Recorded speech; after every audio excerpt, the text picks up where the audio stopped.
Mang Yoli. Sir Edward? Sir. Sir, di ba may client meeting ho kayo ngayon? Oo nga po, Sir Edward. Akala nga po namin mamaya pa po yung uwi niyo eh. Maaga na tapos yung meeting eh. Where's everybody?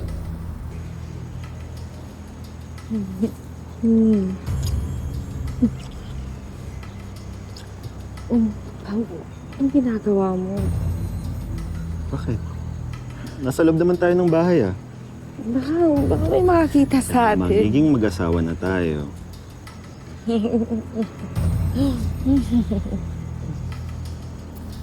Bali yung parents niyo po, nandun po.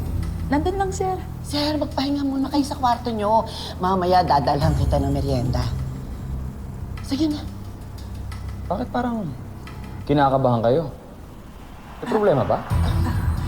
Wala po, sir.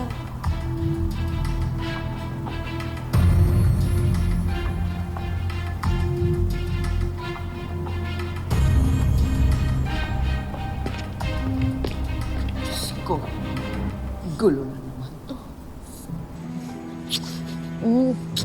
Gawin na lang natin to pag tayong dalawa na lang. Tayong dalawa na lang. I'll do more than that. Bigyan mo naman ng kayo yung babae, Paolo. Baka isipin ng mga nakakita rito, kasing dali lang makuha si Marge gaya ng ibang mga babae. Edward, okay lang ako. Na-carried away lang kami ni Pao. Chill ka lang, bro. Masaya lang kami ni Marge. Kasi na-share na namin kay Mom and Dad yung good news. Ano good news?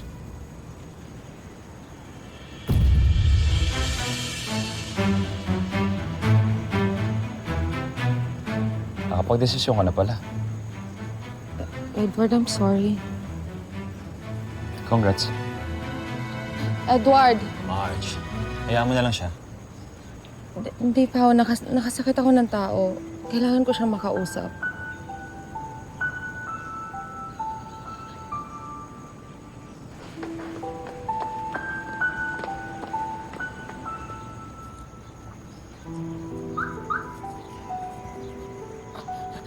Edward! Edward, sandali! Sandali! Mag-usap mo naman tayo! Ano? Sandali lang. Paulo naman, what were you thinking? You could have had any other woman. Hindi ko maintindihan kung bakit yung gusto pa ni Edward ang pinursu mo. Bakit ho ba lagi nila si Edward ang concern nyo? Siya ho yung lagi nyo kinakampihan. At ako nyo rin naman ho ako ah. Paulo, hindi naman sa kinakampihan ko si Edward, pero he's not like you. Ikaw, mahal ka ng lahat. Pero yung kapatid mo, ako lang ang meron siya. Pagkatapos ngayon, inagaw mo pa yung babaeng gusto niya, anak. Wala naman ako intensyon na saktan ka.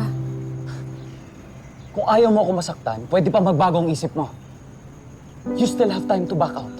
Wala ho akong inaagaw sa kanya. Hindi rin naman ho sa kanya si Marge to begin with. But you knew that he liked her first. Opo, alam ko yun.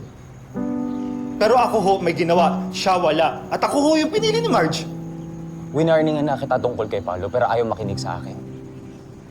Kapag natuloy ang kasal ninyo, magiging miserable ka. Can't you see this woman is causing a divide in our family? Dahil dyan, hindi ko siya matatanggap. I'm not meaning to put a curse on you. Pero masasaktan ka lang. And don't tell me I didn't warn you about this. Then my decision is final. Magpapakasal po kami ni Marge. And there's nothing you or Edward can do to stop it.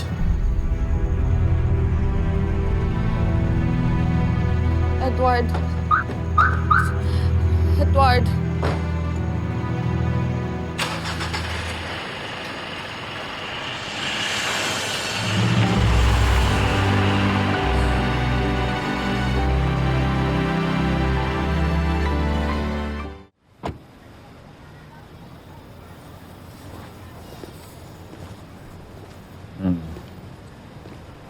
Nagigilty ka pa rin kay Edward. Oo. Paulo, kasalanan ko to. Sana bago ako umuo sa proposal mo, nakausap ko na siya. Naihanda ko siya. I feel the same. Kahit ako, nagigilty ako kasi Sana pala sinabi ko sa kanya beforehand na propose ako sa'yo. But it is what it is. Hindi naman natin pwedeng scrap na lang yung plano natin dahil lang sa kanya. Love, huwag mo nang isipin si Edward, ha? Siguro, dala lang yun ng emosyon at galit niya sa'yo. Di naman mangyayari yung sinabi niya, no? Of course not. Pag mag-asawa na tayo, I will make you the happiest woman in the world.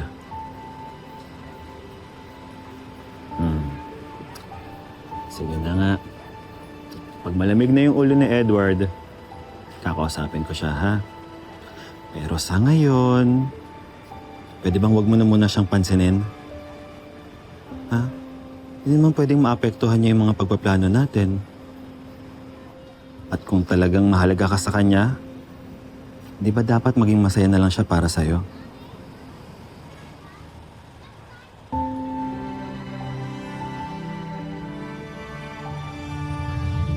Oh, Jobert, malapit ka na tumira dito ha. O, nakita mo ba? Ang laki, di ba? Ang lawak. Pwede kayo maglaro dito ni Pong. Pong, laki bahay, Kuya Bait. Ligaw ka doon, Pong. Ate. Laki bahay, Kuya Bait. Tingin, Jobert, ligaw kami, Pong, doon. Oo, parang palasyo, no?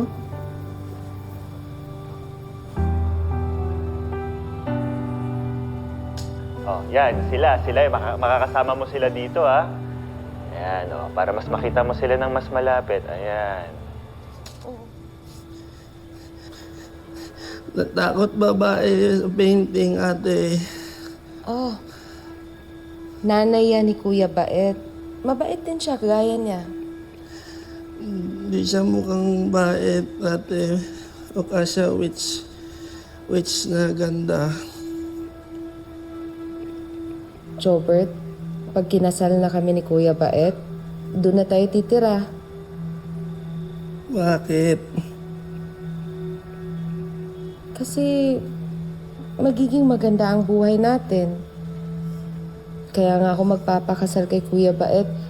Bukod sa gusto ko siya, ginagawa ko to para sa'yo. Para hindi na tayo mahihirapan. Baka away tayo tao doon, ate. Baka salbahe mama, Kuya Bait. Tsaka mga tao doon.